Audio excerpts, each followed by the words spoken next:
doing that. All right, and now audio. All right, here we go. Everybody sit tight and enjoy in 3, 2, 1. Oh, it's snowing. Isn't that wonderful? I never felt so much like Christmas in all my life. Don't you, Sherry, dear? Shut your nasty little face! I threw up in the downstairs commode. I'm saying that, so when you see that there, that's me.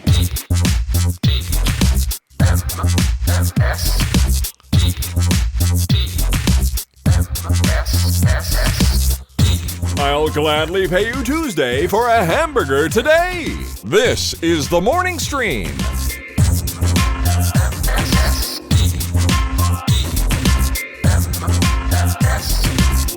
Good morning and welcome to TMS. This is TMS for Thursday, December 21st, 2023. I'm Scott Johnson with Brian Ibbett. Hi, Brian. Hello.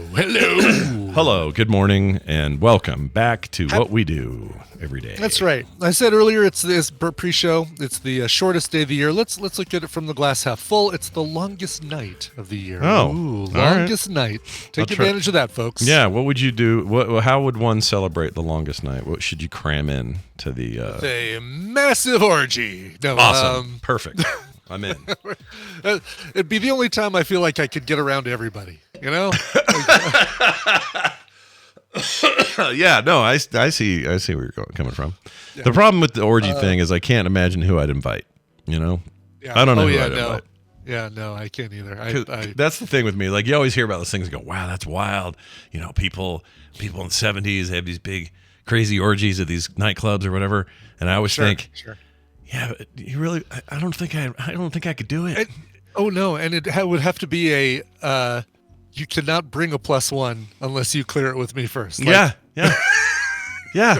Especially if I'm in charge. Let me see who you're bringing. All right, yeah, that's fine. I feel like I'd go in the other room and play my Nintendo or something. I think I couldn't do it. I know. Yeah, exactly. That'd be it's not my thing. A bunch of Super Smash Brothers or something would be that's the kind of orgy I'm up for. Yeah, that's right. And not, Super Smash Brothers orgy. We're not trying to yuck anybody's yum. Do your thing, but no, of course, yeah. If you like that sort of thing. Look, if you like to gather around on a rotating circular bed in a place that ends with the name Ranch, it is what you can do. Have fun with that. Yeah, enjoy that. And there's two people in the audience who know exactly what I'm talking about. Sure. I mean, I know somebody's got this fantasy. All I'm saying is your upside down pineapple is no good here. All right. It carries no weight here. Yeah, has no purchase. Has no purchase. There you go. That's true. Is that still a thing, by the way, that the upside down pineapple means the neighbors are down to clown or whatever? That was the thing. I don't know. I remember we got into this with there was a certain kind of garden gnome that you could have that did it, or that showed it off, or certain colored large rocks around your garden. But I think it's really just a matter of I don't know. Is that a thing? They gotta have a symbol, right? The good question is, what's that? They gotta have a symbol. They gotta have something to say. They gotta have a symbol, but I mean, it doesn't necessarily mean come one, come all. Like, you don't want to just put a sign in your front yard that says free gumbo, and then anybody who shows up, you all of a sudden have to whip up some gumbo for them. That's a good point. So I don't know if you necessarily want to just say, all right, upside down, basically I'm going to put an upside down pineapple in my front yard, and let's just take whoever shows up. Yeah, dude. No, I think you're right about that. But you know what it's like? It's like going to one of those Rodizio Grill Brazilian meat places, meat on a stick places. Oh yeah, right. So it's like. And you turn the pineapple back upright, right? And it's like, nope, no more meat. Yes, yeah, I'm good. I don't need any more meat. I have enough meat. That's good stuff. All right. Yeah. Oh yeah, there's a good point. Max Trollbot makes the good point. We have moved technologically past the need for these things. You can do all this shit online. That's how you find each other. I wonder if there's an app. Probably an app. Probably a legit app that is disguised itself as a legitimate app, but really it's all about just hooking up orgies. I'm sure. Well, I mean, there's already, Tinder is disguised as a legitimate app, but it's really all about hooking up. It really is, right? I wonder if there's an orgy option on that thing. I wonder if you can group chat. Kind of like, instead of swipe left and swipe right, it's select all. Press down, long press for select. Right, exactly. Yeah, select all. Contact all. Meet me at the gym. Let's go. Yeah. We're here. We got stuff. We got Wendi later. We got all kinds of fun stuff here for your final episode before Christmas and New Year's. And let's get things started with something I got in the mail from Brian. I want to set the tone. Can I set the tone? Here, let me do this. I meant to do this before, and I forgot to do it. So I'm going to set the tone for this very important thing. If I can find it. Here we go. Okay, so I'm going to just play a little bit of this. And, all right. So he's got like a nice... Get ready to reset the timer, everybody. Yeah, get ready to reset the timer. Brian Ibbett, for Christmas for me this year. I don't know how I ever topped this, by the way. The's no way to do it. No, you can't. So you just give up. You just don't. He sent me this. Let's check this out. This right here, you may be familiar with Imperator Furiosa. She works for Immortan Joe for a time. There's other things we don't know about her. We're about to learn as we see the new movie coming out. But he 3D printed this. And what is she, 10 inches or something? Something like that. Yeah, probably. Yeah. 10-inch replica. Beautifully printed, and you did that technique with the paint. What do you call it? Zenithal painting, where I paint the whole thing black. So, printed multiple pieces, right? Yeah. Head, torso, legs, base, and then each arm was separate. Yeah. And so obviously painted her mechanical arm, her metal arm, separately. Did that with all black and then a gunmetal gray over the top of it because I love the way that those look. Like if you just do like a gray object and then paint it gunmetal gray, it looks okay. Yeah. But if you do a black underneath it, it's like you get the highlights, the rust. Like it feels dirty, grungy, but like it's been through some stuff. Yeah. And then so the rest of it, I actually took blue tack and put her head and her arm in their spots. Yeah. And then did the gray halo primer over the black, so that you get shadows on everything that has shadows. And then it looks amazing. Like somebody asked me online, "Are you going to paint that?" I'm like, "No, this is it's like bronze." Is that the way you want it? Oh, you know what I should it. have done though is I should have done the black on her forehead. Oh, like a little darker thing. I could do that. I could probably do that. You could totally do that. You know what? That's probably that would be a good level of. All right, let me paint a model really quick because that'd be easy too. Yeah. Wouldn't be hard. Yeah. The thing I was going to mention, and I talked about in pre-show, the base, they decided, the 3D modeler on this decided to do the base with a big Mad Max logo on it. I think it just says Fury Road on there. It does. But it's on a tire. So she's standing on like this big, beefy, like industrial-looking 20-inch tire. It's like freaking awesome. Like a CrossFit tire. Like the tire that you flop around in a field and then tell everybody you do CrossFit. But it's full of, like, almost like it's cemented into the tire, like they almost would have, like I'm building lore around this frickin' tire she's standing on. Like they use it for platforms. Oh, that tire's no good. All right, we'll take it over to the concrete man. Yeah, and he'll fill it with concrete. And while I was putting in I was super gluing in her joints for the replacement arm and her real arm, or her natural arm, and they went in no problem, but I was being so freaking careful. I was just like, okay, Scott, you better not screw this up. Because this hand, the mechanical hand, that looks like a pain in the ass to print. Was it?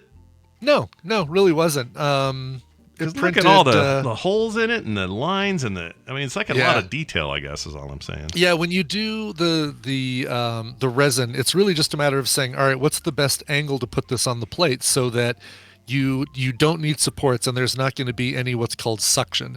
So having the plate go down, pick up some resin, then go back up, you don't want a flat surface parallel to the plate because it'll lift up all that resin and it'll probably say, it's too much for me, and fall back down in your resin vat and break the supports and say, can't do it, not going to do it. Sure. Okay, that makes sense. Well, I should, you know what, give me 2 seconds, I'm going to grab something. All right, cool. He's probably got the part that cut off of it. I want them all is the problem, listeners. I want Max. I want Immortan Joe. I want Dementus from the new movie. I want Nux. I would love a Nux. I was showing the D&D group this last weekend. We had D&D, and I was showing them a model that I was going to be printing. This is the first 2 pieces of said model, and I'm holding them together. Galactus. He doesn't have his little fins, his little head things on. And this already is two pieces. Like, Oh my it's gosh! all right. Wow, that's are you going for a full sized dude then, like a big? Yeah, and in comparison, like, yeah, I think he's gonna be as big, like scale wise. I think pretty close to Iron Man size. Like if I put his head next to the Iron Man behind me, Yeah, the one you assembled. Yeah. the one I assembled, that head is pretty close to the size of this one. So I think, I think it's. Then you can make some small worlds for him to eat. You know? He comes with a little Silver Surfer that he's holding up in his palm. Oh, that's cool. Yeah. Man, the 70s. What a time. What a time for Look at comic Jack books. Kirby, man. It's so weird. Jack Kirby, whatever he was smoking or ingesting or drinking, whatever it was, Yeah. man, it was the best. Whatever he was putting in that pipe. You never know. Those Kirby dots. Anyway, this is amazing. I can't Kirby wait to Crumble. I can't wait to complete my collection. You know? Yeah. Good luck. That was the only one I couldn't find. I mean, I was looking for a Furiosa, but I couldn't find a Mad Max or a Nux or anybody else. But No Joes, no Morton Joe. no Morton figures? Joes. If I could find a Doof Warrior, that would be the one I'd like to. Oh yeah, dude, that'd be great. The guitar guy hanging from his strings, you could do that. Exactly, and then you could get one of those Hacksmith. Oh man, this is. I don't know why I didn't put this on my Christmas wish list, but the Hacksmith makes this great torch, and you can use it. You know, like if you print something on the FDM printer and it's got a lot of strings on it, like a lot of stringing from the printer going back and forth and not retracting all the goo as it goes back and forth. Right. You get these really fine little strings, and you can get this torch from hacksmith.com that will help get rid of all those. You just basically go, and all those strings just disappear. Ew, weird. Like, That's satisfying. I like that. But this Hacksmith torch, this is probably something I wouldn't be surprised if Bill Duran has one of these. I just want one so bad. Let me see if I've got, it's in the shop. Here we go. Hacksmith.store. Yeah, it's the first thing you see when you open up the store. Oh, this is a YouTuber guy.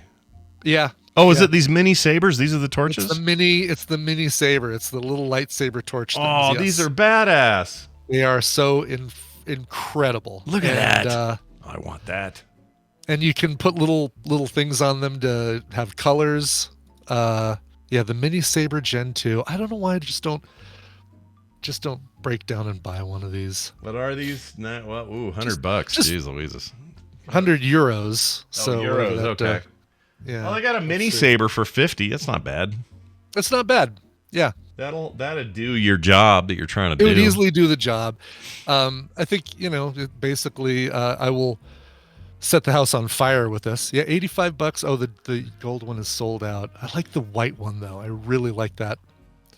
Mini Saber Gen 2 Light Edition. $99, but So these guys are YouTube successor people, and these are the guys who actually made a larger one of these. That worked, a larger right? lightsaber. Yeah, that works. Okay, that's why they're familiar to me. I was looking at that dude with a beard, and that's totally him. Freaking Hacksmith. I bet you, like I said, I'm sure Bill Duran knows these guys. They definitely travel in the same circles. Yeah, it seems like this guy in the front with the Tony Stark hand. Yeah. Did they make that work somehow? Like actually shoot a beam of something? I don't know if it shoots a beam, but check out the Halo. Oh my God, dude. This will blow your mind. All right. Putting a link in our Discord. All right. It's funny because we weren't even going to talk about this, but no, we were not. But check out this Halo weapon. All right. That basically is like 4 of those. Oh, what's that sword called? I know the name of this. Yeah. It's called. Oh shit! It's the one energy sword. Energy sword, right? You use it in multiplayer a lot, but sometimes when the single player, the Covenant, I think, has these. That's where you get them. They carry these. That's cool. Yeah. So basically, they use the same tech for those 4 nozzles as they do for their one. For the one lightsaber. That's great. Isn't that insane? That's great. Totally burning down the house if I get one of those. Oh, hell yeah. How are these guys not just, why are there not just remains of their warehouse? I don't understand. Exactly. That's cool, man. All right. Well, there you go. There's a look into put that on my birthday list if I don't just break down and buy one. Yeah. Just cash in one of my sports books and say, you know what, I'm going to get one of these. Yeah. See, that's what you have that around for. It's a little rainy day thing. Do that. That's right. Exactly. All right. Moving on. I'm going to be staring at her all day. She's right here looking at me. As long as she's staring back. Yeah, she is looking right at me, but she's got a shotgun, so you got to be careful. The cool thing is that shotgun is modeled exactly after the one they have all the tussle over when Max gets free. Yeah, when they stop and they're after the storm and they got to fight over it and trying to get his mask off and all that. All right, moving on. Hey, I had a weird thing happen. So Kim and I went to get smothered burritos at this Mexican place we like yesterday. Oh my God, that sounds so good. Oh, it's really good. It's so good. And I always get it with cheese and onions, and I just get the burrito because they do rice and beans and all that other stuff, but it's so much food. It's like I don't want all that. And I can literally get the smothered burrito for like $5.50 or something. They're cheap. Mm-hmm. Just on its own, not as a plate. Do you want that as a plate or just the burrito? Just the burrito. And she always looks so shocked when I tell her that. Like, really, I don't want to eat all those beans, dude. Anyway, so Kim and I did the same thing. Both got the same thing. We love it. We always go there to get these. So we're sitting there. We eat our food. We're talking. And then she comes by. Anything else you need? We're like, nope. And she says, okay. And she goes, you want your bill? She says, yeah. So she gives her a bill. And Kim goes, here's my card. You can just take it now. And she goes, oh, thank you. Have a great night. And then left. And then ran off. Now, I'm not used to that. That made me worry I wasn't going to get my card back. I was sitting there going... Hold on a minute. Did she mean to say, I'll be right back? Or, what happened? Like, see ya. Yeah. Do you think she was saying it jokingly like, all right, I've got your card. Have a great night. I don't know. It felt like she did it like when you say you got your friend on the phone and you accidentally say love you at the end, even though you're just used to doing it to your wife or something. It felt like that, like she just said the wrong thing. And she spoke great English, but she had, very thick accent. It's actually reassuring when I eat at a place that is authentic and they have authentic people there making it, claiming it's authentic Mexican. But anyway, she does all this, and then it was this game of like, let's see what she does. Where is she? What's she doing? Like, is she on her phone right now? What's she doing? Yeah, what is she doing over there? And she eventually brought it back, and everything was fine. But for a hot second there, I was just like, she took our card and told us to go away. God. Anyway, that was the thing. We also got a note about Fargo from Craig T in the UK. He sent this via Discord over to us and says this: "Hi Scott and Brian, I'm here to give you a perspective on the Fargo scene you talked about in TMS 2571. The scene between Marge and Mike, and hopefully this will give you some closure. I had never seen anything Fargo, but decided to give this new season a go, and I was hooked. I watched the film too, and I watched the film, and I too was confused why that scene was there. We're talking about the one where she meets Mike in the Radisson or whatever. The Radisson. Is it reasonable? Yeah, is it reasonable? And so he says, and I won't pass this off as mine. I listened to a podcast. In it, they did discuss this exact thing. They talked about a few theories, but the one that seems most plausible is when Margie finds out Mike lied, she is taken aback. Well, that's true. We see she is a good detective earlier, talking over the early deaths just as they happen. Yet this normal guy she thought of as a friend lied to her, and she didn't catch it. That then leads her to reevaluating who she is, who she has talked to previously, and how we see her going back to see Jerry, who promptly runs off and eventually leads her to cracking the case. Hopefully that sheds some light on it for you. Merry Christmas and Happy New Year to you and yours, Craig T. in the UK. I assume his last name is Nelson, so this is Craig T. Nelson. He lives in the UK now. Yeah, it's Coach. It's Coach. That's nice to see you, Coach. Thanks for the message. Yeah, I guess I hadn't thought of that, but that's fine theory, right? That makes great sense, right? Like basically, she kind of stuck in the case. She talks to Mike. Wow, if Mike could lie to me about that and keep a straight face, maybe Jerry Lundegaard is doing the same thing. Yep. And Yep. And then I think maybe she questions her instincts a little bit because they're almost always right. Her instincts in bed when she got that call at 11:30 from Mike was probably a sign of her not going with her gut, which is just shut this down. Yeah. Don't go talk to him. I don't know. You're making me think more about it, Craig T. Nelson in the UK. So thanks for that. and how long before Scott watches it again? Just Probably sooner than you think. Right. I love that movie so much. I have no problem watching it again. All right. There's been some confusion as to how Timothee Chalamet says his name. Sure. I remember, I think, for a while I thought it was Timothée Chalamet. Mm-hmm. I like yours. Personally, yeah. I think yours is the bomb. I like that one a lot. Yeah, because it's not a Timothy, it's a Timothe. Oh my gosh, that's loud. Yeah, I agree. Yeah. And I've always thought that, I just always assumed Chalamet or Sure, something like that. But this guy's Chalamet, isn't it? We're finding out a Chalamet. This is according to Florence Pugh. Oh. And let's find out if she says Chalamet. This is her on that Graham Norton show. Oh, yeah. And here's how that went. You'd met Timothée Chalamet before this, hadn't you? Oh, God. I had met him about a year previous, and I loved his surname, Chalamet. And every time I read it as Shalamala Bing Bong. And when I saw him at this event, someone was coming to introduce me, and I said in my head, I was like, Timothée Shalamala Bing Bong. As I was walking towards him, to the point where it's now become such a name in my family that my gran met him last week. And after she came up, she was like, I met Timothée Shalamala Bing Bong. You've met Timothée That's a pretty good little story. You know what I like about that? What? It reminds me that Graham Norton's audience is weird, and let me explain. Yes. Yeah. Every other talk show, he's got, like, in that you don't see it because they didn't show it on the screen, but Tom Hanks is in that room, like big shots in there.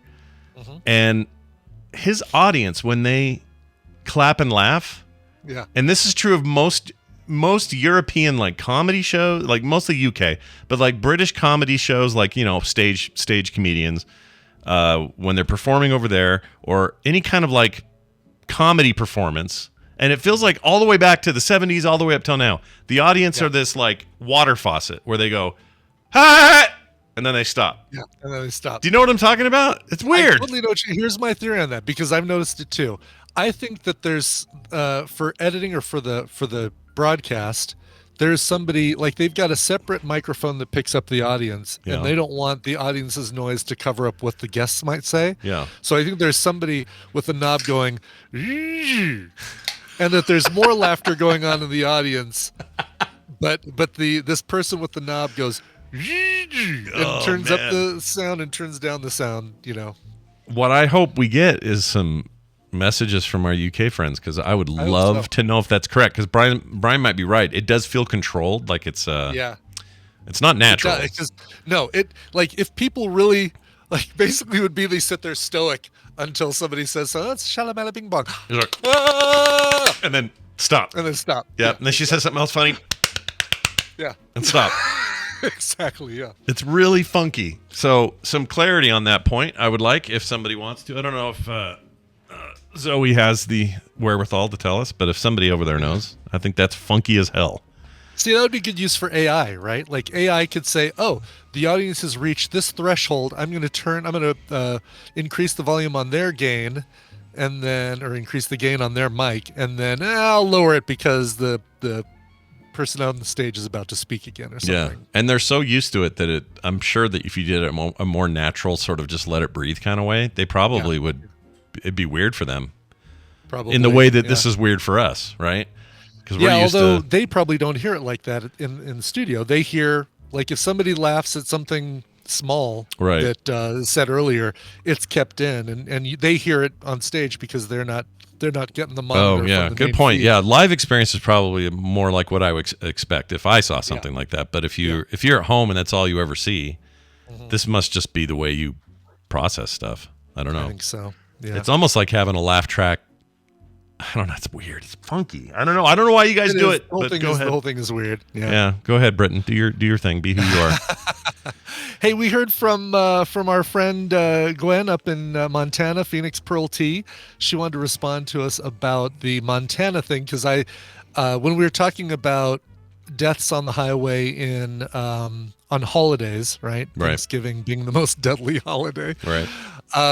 And I said that, well, Montana doesn't have any speed limits. Well, we got corrected in Discord, and we got corrected here from Gwen. She says, "Hey, responding to yesterday's episode, Brian, period. Montana has speed limits. We have since 1999, federal mandate or, since 1990, federal mandate, or we would have had our federal road funding removed. Oh, Lord. It's dangerous for holiday driving because the interstate speed limit is still 80 miles per hour.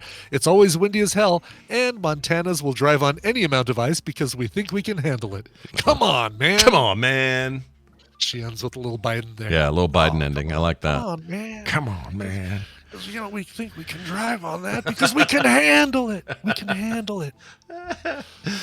I get why Montanans think that because they're Montana. They're big sky people. You know, they're raised in the mountains. They got long history of some Wild West business. Like, I get it.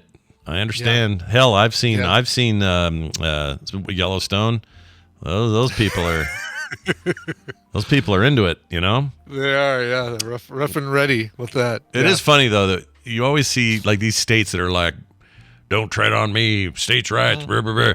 They freak out about this stuff until there's some sweet federal money on the line, and then they're like, okay, you can give us speed limits, it's fine. You can keep your freedom. We're just going to pull your funding for your road construction project. Oh, nope. Okay, put the signs in right now. Got 5 of them in already. You know, is that good? We good? Yeah, that sounds about right. Money coming? Boy who cried woofed, or I'm woofed, in the chat room says, has Brian ever been an audience member of a late show taping? Seems the type. Of a late show like with Letterman? And... I would love to go see, like a Kimmel or Fallon or Colbert. Definitely, like any of those I would love it. Probably that'll be fun. Sure. More Kimmel and Colbert than Fallon. I like Fallon, but I feel like he's, I don't know. For whatever reason, I like the sarcasticness more from Colbert and Kimmel. But no, the only time I've ever been to a live taping of anything was when I was... God, if we could probably figure it out, if we figured out when the Atari game Defender came out for the 2600, because it was that time, it was that weekend or that week or that Christmas that that summer that I went to California to hang out with my grandmother, grandfather, aunt, and uncle who live out there. Oh wow. And my aunt worked for Dick Clark at the time, so I got to watch live tapings of American Bandstand. That is the only time I've ever been part of a studio audience. That's great, though. That's perfect. It was music related. I love that. It was, yeah, exactly. And I got to see, like, there is a specific cameraman, dude behind the camera who was known for getting those weird up the crotch shots of the dancers. Like, that was his MO. That was his thing. And that was his whole gig. Wow. His whole gig. And they knew he did it. I mean, they asked him to keep doing it, and he just kept doing it. But there was I'm trying to find the date on this. There's lots of places you can play the 2600 version of the game, but nowhere says the date it came out. I was trying to date you. Yeah. I can't find it. Is this it? 1980 it came out. 1980. Okay, so I was 10 years old or turning 11 that summer. Wow.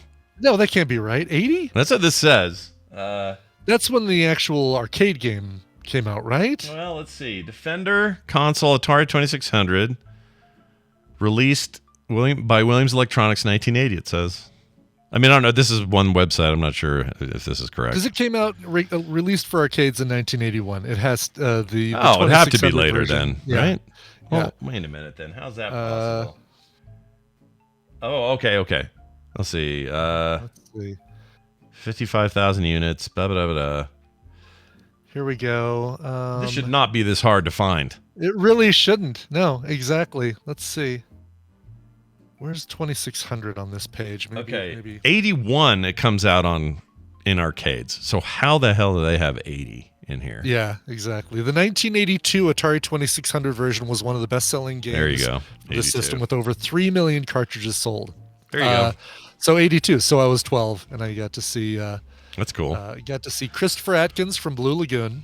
Got to see Richard Simmons, and we put our hands up to each other to see that at 12, his hands were about the same size as mine. Whoa, you got to touch hands with Richard Simmons? I touched hands with Richard Simmons, yeah, because for whatever reason, Richard Simmons had an album called Reach. Really? It's like, this feels like this is a stick-up. Reach. Yeah, that's weird. Yeah. I don't remember that at all. He was doing music? I don't remember that. But best of all, and I talked to him for a second, but I still got to tell him that I was a big fan. Ron and Russell Mael from Sparks were there for that as well. I didn't stick around for their performance, but I was there for them coming in and me getting to say, "Oh my God, I'm a big fan of you guys. Bye." That's great. We gotta go. That's great. Closest I ever got to this is when I was 17 and went to Chicago for my senior trip with my friend Bill. We were going that week because we knew Letterman was doing a traveling late night. And he was in Chicago at the theater I think Oprah used or something. Okay. And our goal was, we figured since we were, there's no way he and I were getting to New York. If we went to Chicago, we might be able to get tickets during that week special he did. Yeah. You know how they do that? They travel to LA or something. And they did that for a week in Chicago. And it was we tried every day, never could get tickets. It was impossible. It was probably like a lottery system where you just got to, hope that your number gets called basically to be able to buy tickets. Something like that. It was awful. It was awful trying to do it because we were so upset on it. And we loved our time there. We had a great time in Chicago, but it was just like, are we going to get in there? And no, we went to Second City. I got, Richard Kind spit on me. All that was good. Oh, that was that trip is when Richard Kind spit on you? Yeah, where I got a little excess spit from Richard Kind all over me. Yeah. If you guys don't know who that is, go look him up. Hey, Margie, you got a little Richard Kind on you. Brian, it says here you have a little quick mental for us. What else did you see? Quick mental, because it's going to be 2 weeks before we get to another recommendal episode, another Wednesday. And this was one I was thinking about using yesterday if I wouldn't have used Leave the World Behind. And I like, with an asterisk, I tend to like reality competition shows, not reality shows full. Don't ever put any housewives below decks selling Beverly Hills or whatever the thing is, or a Vanderpump. Don't ever put any of those things in front of me, and I'm out. Yeah, forget it. But I do like reality competition. I like Survivor. I like Amazing Race. Those always felt like they were way more about the experience and the challenges than making the people look like, oh, that person really hates them, and we're gonna make them, we're gonna edit it to make them look like they really hate them. Yeah, kind of thing. yeah. That's examples of that. You said Amazing Race, but British Bake Off, stuff like that. That's easily one of my favorites, and it's funny because my quick and mental, you wouldn't expect it to be like British Bake Off, but it is, and it is a Netflix series called The Devil's Plan, and this is a Korean game show. Okay. At first I thought, all right, well, it's basically going to be kind of like a Squid Game kind of thing. Sure. They basically grab 12 people, 12 very intelligent Korean celebrities, presenters, YouTubers, television presenters, things like that, and they put them in this house and have them compete to win, to get eliminated, removed from the house, etc. The thing about reality competition shows outside the U.S., at least the ones I've seen, British Bake Off, great example of this. The first thing they think about is, all right, how can we do this so that we all win? That's one of the first things they say on this Devil's Plan when they're all kind of alone, because there's no camera people in the house.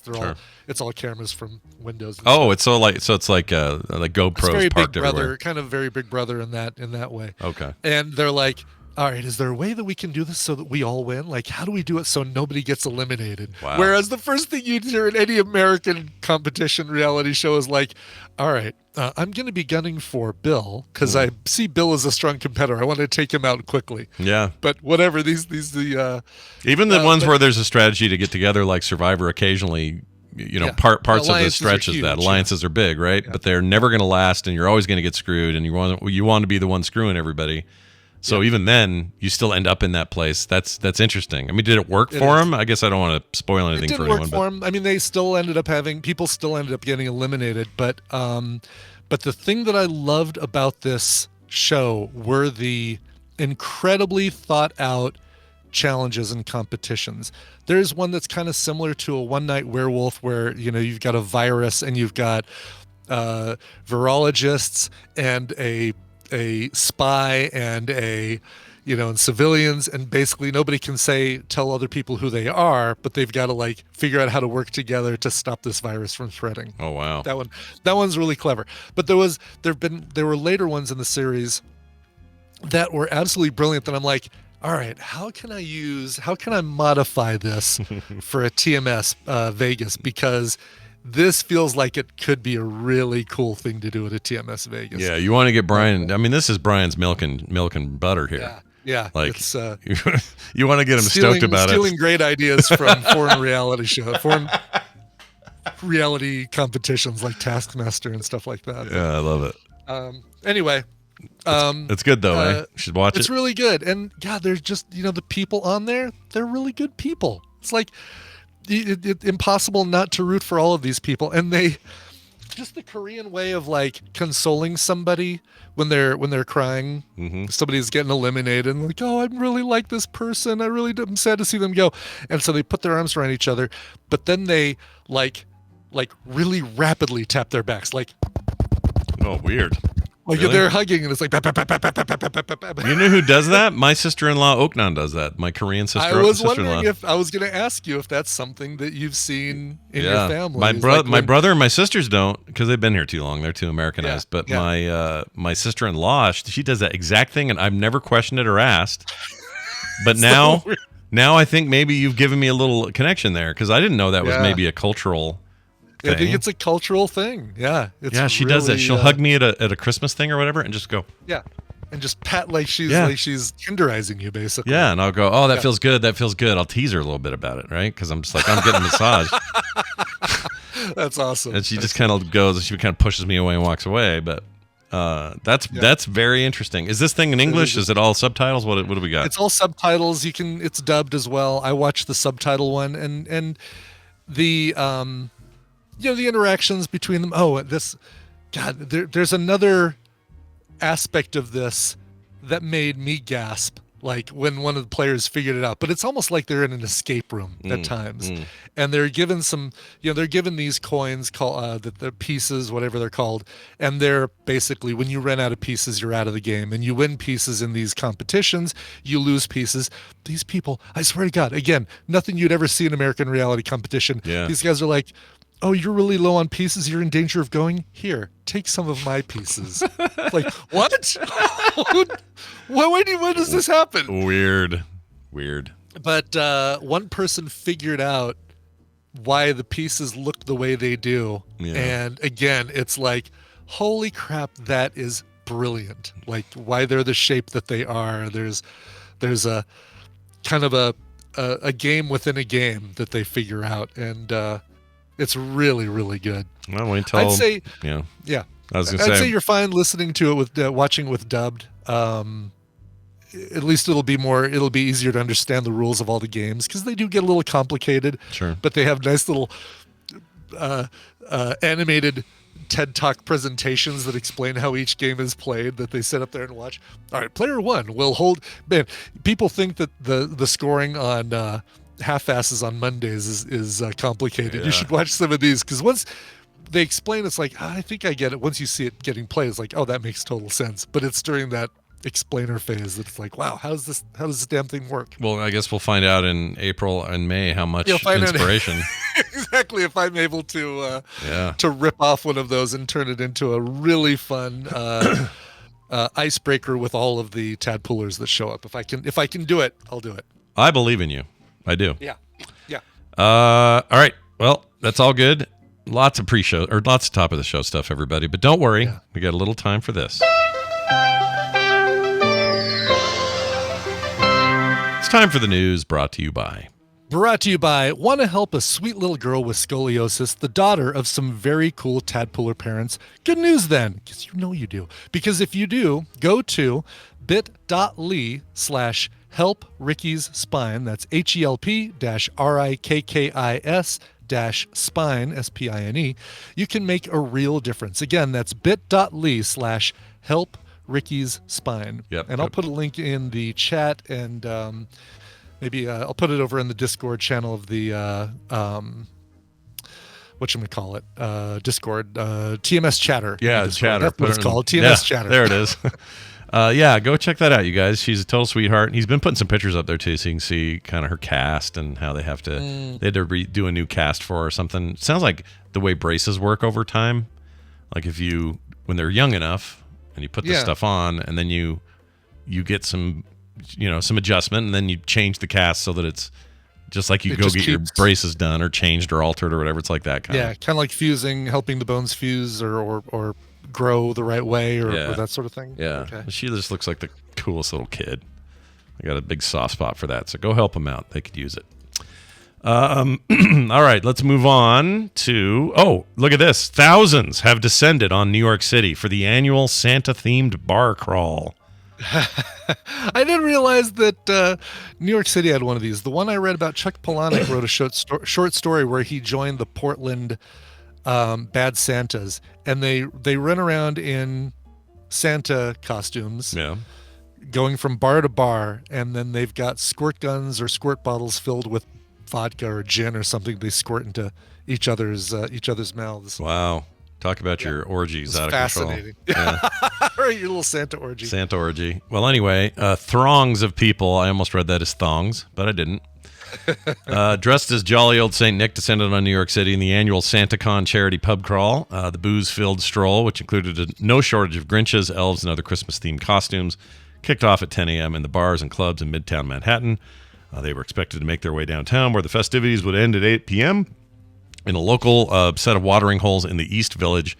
The organizers encouraged participants to donate $15 to enter participating venues, which they say would go to charitable causes.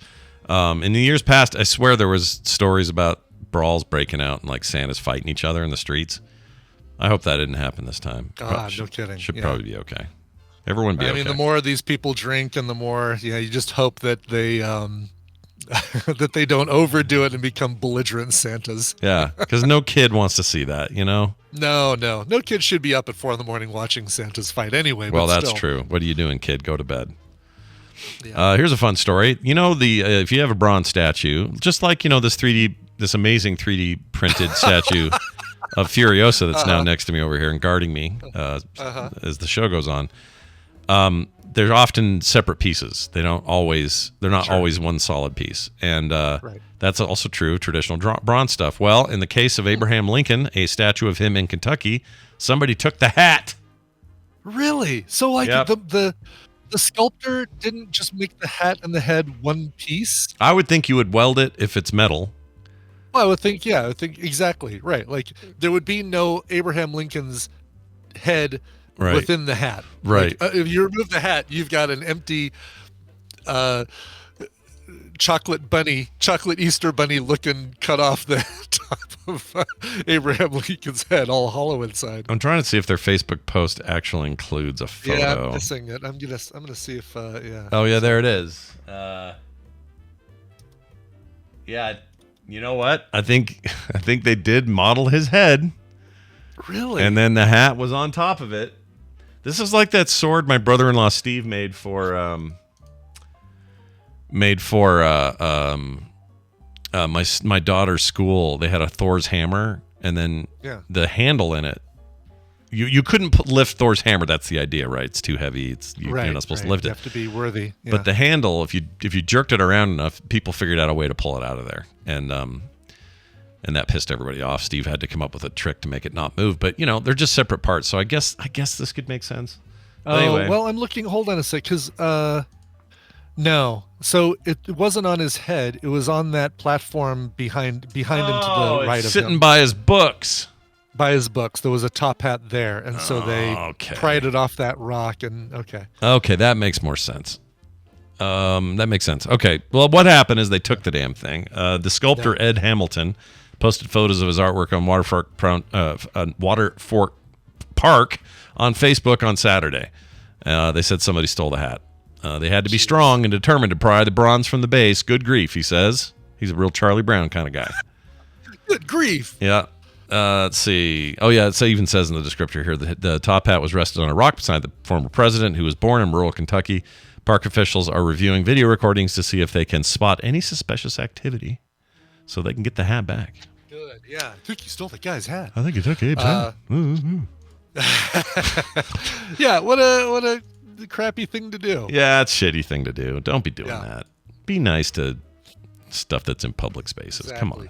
If you want to go find the Lucile Ball bronze statue that got replaced. Find the original one that looks horrible. Do something to that one if you need to. But didn't they redo that? They redid it, right? They redid it. It looks so much better. Yeah. But the one she looked like a freaking gremlin. It was weird. Before they that was so weird. Who approved it? Yeah. Oh yeah, here it is, chat. You can see this. This is amazing if you've never seen it. We probably talked about it here before. We did talk about it, on the show. The new one, she looks great. That looks like her. Nice work. This old one's like I'm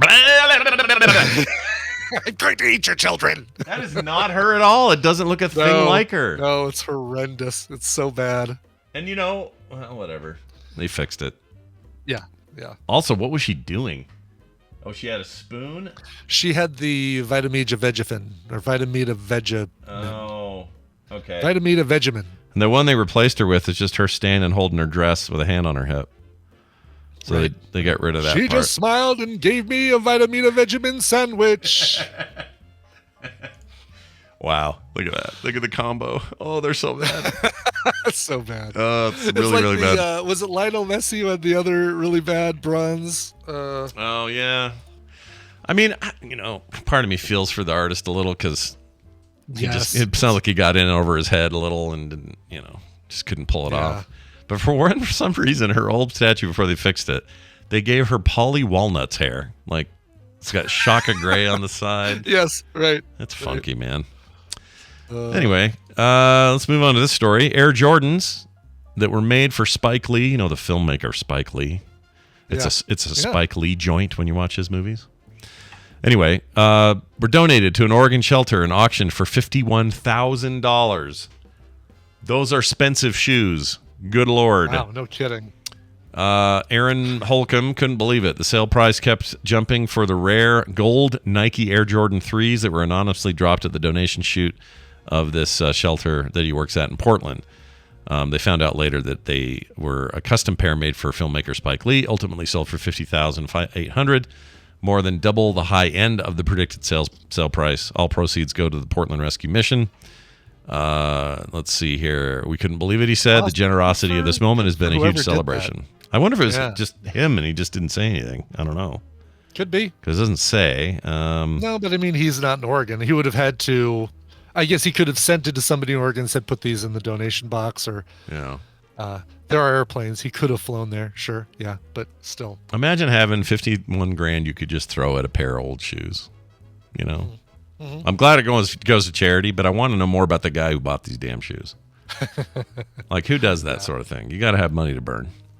Oh, yeah. Well, good job, everybody involved in that deal there.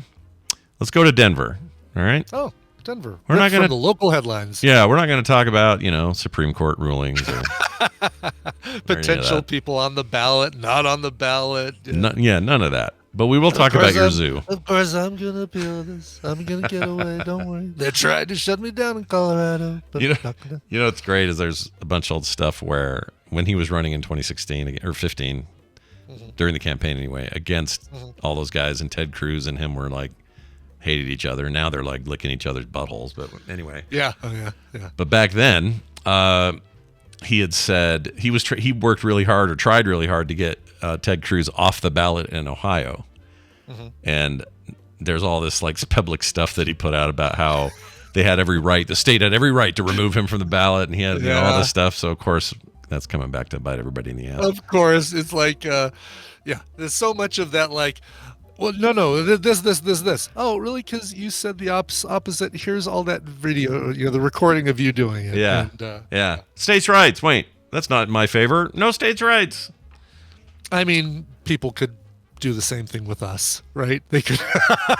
Oh, sure. They could say, Brian, on episode blah blah blah, you say, I do it all the time. Another Korean reality show, and here you are, like, raving about this one. Which is it, Brian? Yeah, we do this stuff all the time.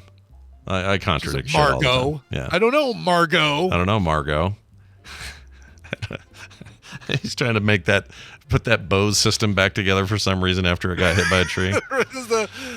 Bose knows it's the sliding, what is that? Not Harman Kardon. It's a Is it Bose? It was whoever had the Yeah. The like little the sliding plates that would open up to. Yeah, you'd pull them out and you put discs in it. What else did Yeah. it do? I guess it was just I think No, not Hammaker Schlimmer. That's a store, but it was a 2-word name if I remember correctly. Yeah, I don't remember. I always think Bose, but I don't think it's Bose. Bose had a lot of that weird shit though back then. Yeah, they still kind of do. Yeah. Well, let's go to the Denver Zoo. While we find that. The Denver Zoo, yeah. The Denver Zoo didn't know who the father of a baby orangutan was, so they called in Maury Povich to deliver the paternity test results. This is true. Really? Yep, Maury Povich, who is famous for Bang that. & Olufsen. Thank you, Bang & Olufsen. Bang Yes. & Olufsen. All right, there you go. Those are expensive, or were. I don't know. Those are super expensive. Yeah. The paternity of a baby orangutan in the Denver Zoo was a mystery to the staff, so they went to the best expert they could find, and that's Maury Povich, who often went on television and revealed people's paternity But he's tests. not the expert, is the problem. He's the host. He doesn't perform the DNA test, conduct them in his office. He has people do that. It's oh, we need an economist. I know. Let's get Drew Carey because he knows the prices of everything. You know what this is like? This is like having... It's like inviting Bill Murray to do the Punxsutawney Phil thing. Or it's like having... Exactly. It's a little... Right, exactly. Yeah, or I can't think of another one. It's like... No, that one's a good example. It's like... I know what it's like. Let's say it's the same zoo. You're opening up a reptile snake zone, and you have Harrison Ford come and go, why did it have to be snakes? And then cut the ribbon. Yeah, everybody applauds, and then it's like, okay, it's over. Yeah, that's the whole idea here, I think. So they had him come out and do it. Let's see. Siska is an orangutan. Is 4 months old. It was unclear if her father was the 30-year-old Barani or the 16-year-old Jaya. Jesus, controversial. Robin the orangutan cradle. By the way, kudos to CBS News for, I think, being the first story that says the zoo said on X and doesn't say the zoo said on X, formerly Twitter. Yeah, that's true. Maybe some people are trying to make it a thing. I can't do it though. It's just Twitter. I can't do it. It's still Twitter. I can't call it X. It sucks. I hear Tom's the only person who can call it X. Tom does it on DTNS just to, I know, because Tom's a consummate professional, and of course he would do that. But I hear it and I just go, that's not the website.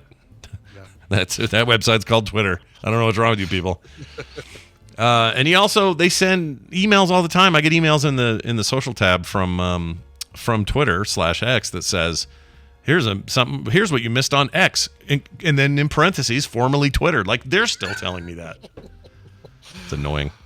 All right, we're going to take a break. When we come back, my sister Wendi will be here. We promised last week that we were going to do this. We're going to talk about dealing with holiday stressors and how you can best navigate the next couple of weeks with you and yours. So stick around for that. Brian will probably have a song to play between now and then. Probably. Yeah. We're going to Chicago. Speaking of Chicago, for this one, the veteran electro metal outfit Ricketts, Rikets. There's no C in there. Don't type it with a C when you're searching for this. They have a brand new music video and a single for their song Infected and Controlled, the second single from their highly anticipated EP, Tales for the Construct Alpha. This is great. Electro metal. Who knew that I'd like electro metal so much? But I really, really dig this.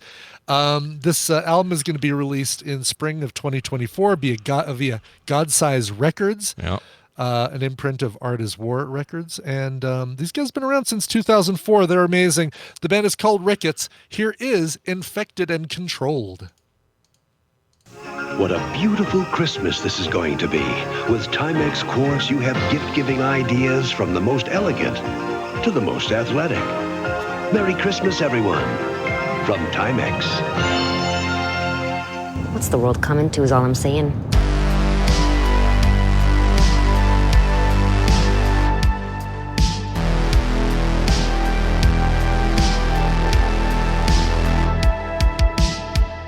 And we're back. Hey, who was that? One more time. That is a band called Ricketts from their upcoming album coming out early 2024. That's the single Infected and Controlled. Sounds lovely. Excellent. Let's all be controlled and infected by the presence of my sister. I'll explain the situation to Wendi. Don't worry. There's a reference to a song we just heard. Hi, Wendi. Welcome back to the program. How are you? Hello. Wendi. She's probably on that mic thing again. Oh, there you are. Hello. Hi. Can you hear me now? Yeah, we can hear you. Do you know what it is? Is my phone picks up every dang time, and I need to throw it in the other room. Yeah, Anyway, just throw that room or the phone in the other room. That's the way to do it. The Christmas ringing was so cute. Oh, yeah, Discord. I guess Discord has it as well. Scott's the only person who hasn't heard it because it's all muted for him. But you and I hear this and we love it. It's like bing, bing, bing, Yep. bing, bing, so nice. They did it for Halloween too. Yeah, that's cool. That's great. Did it put you in the additional mood for the holiday season that we're in the thick of here? 100%. No. But today I got some. I'm telling you, last week what we said. Hey, we could talk about how to handle the holidays. Blah blah blah. And then I spent 100% of 40 sessions. Oh my gosh. Helping people navigate. Really? Christmas. Yeah. They were like, so these are all people who are like, oh my God, my family's coming to town. How do I do this? How do I? Or marriages where it is very, very unequal when it comes to creating Christmas magic, or mother, daughter,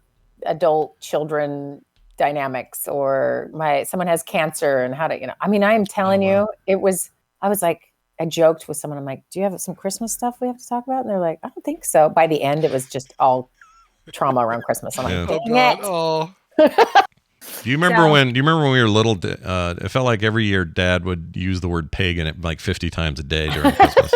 Do you remember that? Pagan? Yeah, pagan all the time. Pagan. It's so pagan. This whole thing is so pagan now. I'm like, Dad, what are you talking about? Well, that tree there, that's pagan. These big gifts we're all doing, this commercial stuff, is all pagan. It's all pagan. Yeah, he would always say that. Wrong. Yeah, he just keeps saying pagan.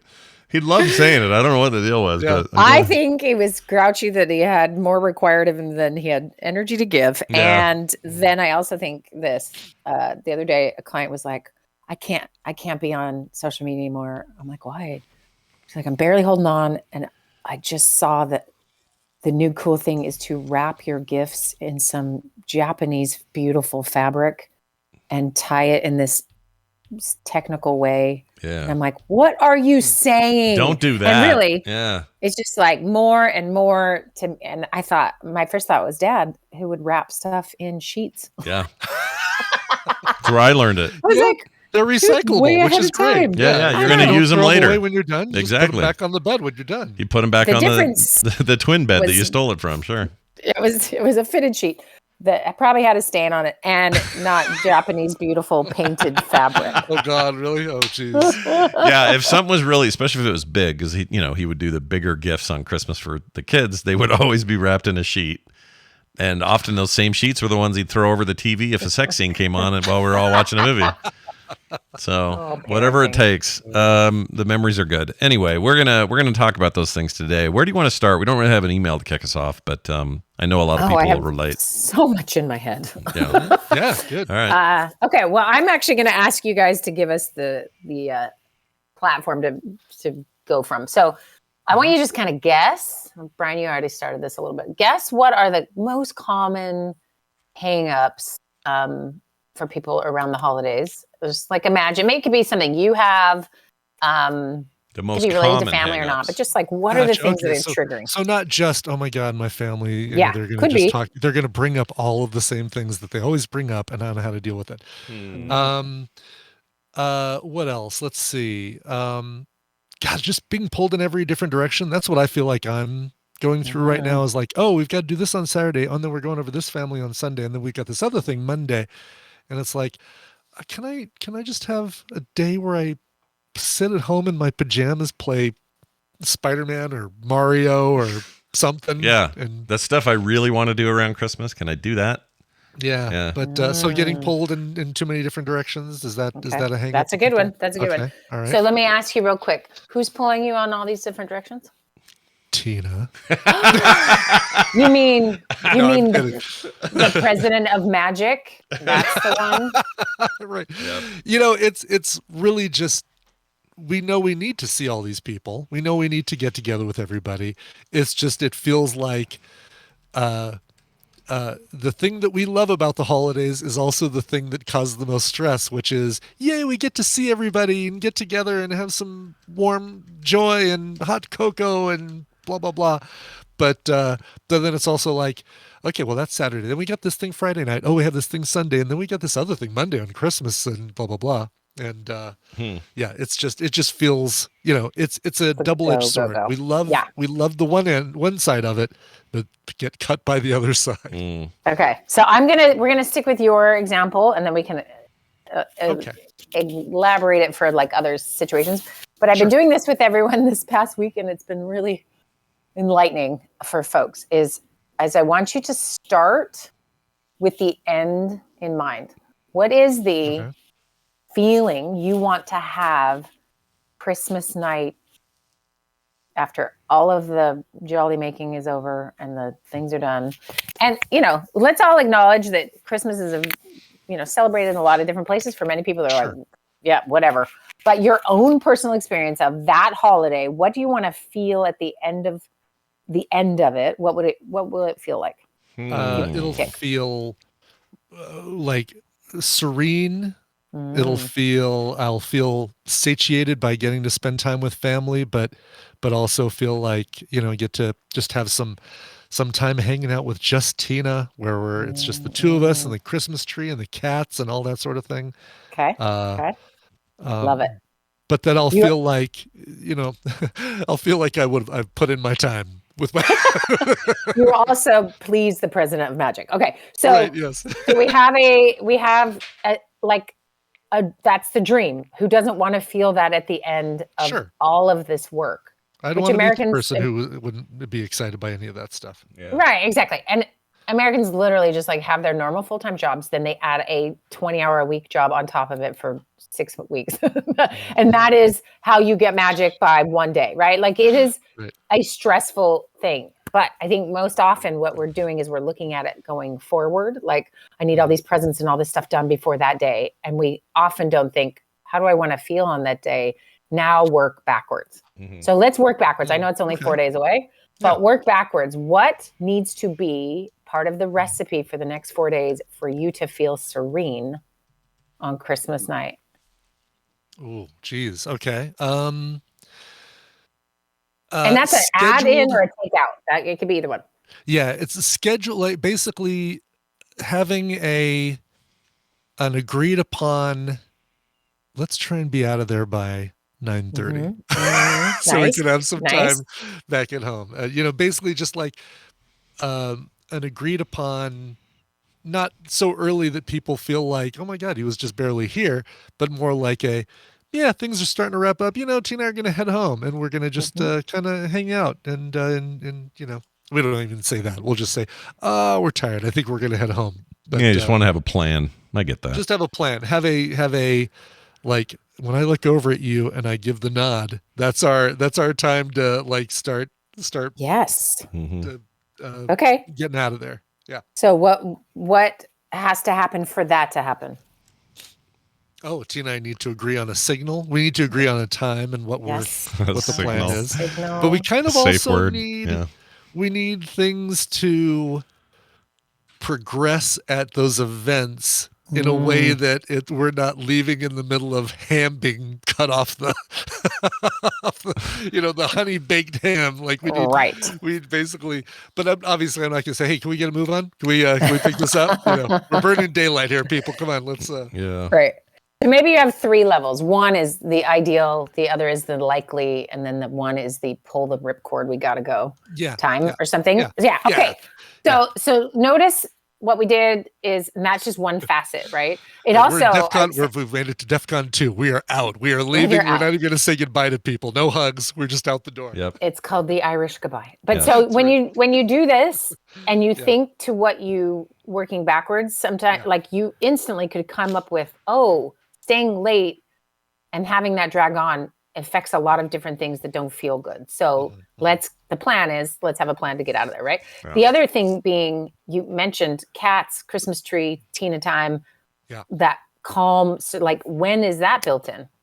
Do you have that planned? No, we need to work backwards from there too. And Tina and I need to agree upon like, hey, what do you say, just the two of us starting at about 9:30, and we just we hang out on the couch, fireplace, we'll put that Hannah Waddingham Christmas special with her, giant smile and singing in front of us, and we just hang out.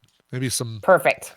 Yes, that's exactly it. Now, if you didn't have that planned, you would probably be too tired or not put it in. And then Christmas night, you're just exhausted. We come home from one of these things. We're like, let's do this another time. Let's just go to sleep. Yes.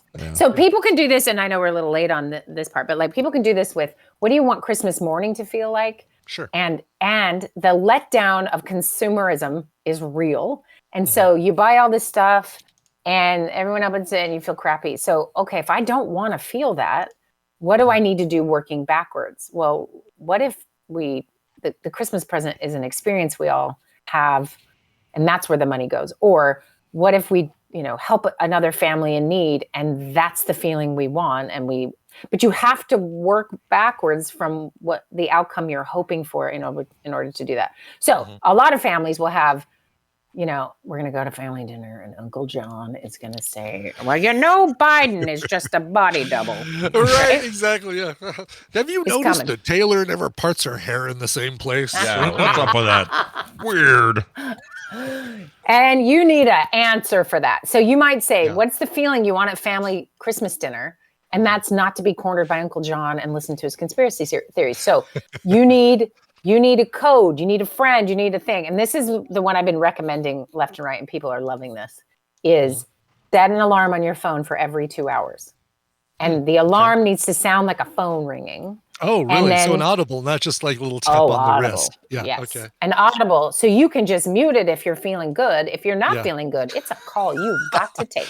God, I feel like this is actually good for entire life. Like basically it is. It is. It is a get out of jail free card that you can use over and over and over again. And especially when people are I'm working on not being so ageist. I have issues. We all do, but especially an older generation who has lived their life by answering phones. That is so normal for them to be interrupted because a phone is ringing, and for them to interrupt people because a phone is ringing. That's why it's not a text, because they don't respect that, but they will respect a phone. So if you say, oh, it's a work thing, I gotta go, or oh, finally a friend from my childhood's calling me back, you can just lie, everyone. I'm giving you permission.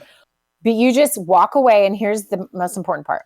A phone call has no limit in how long it needs to take.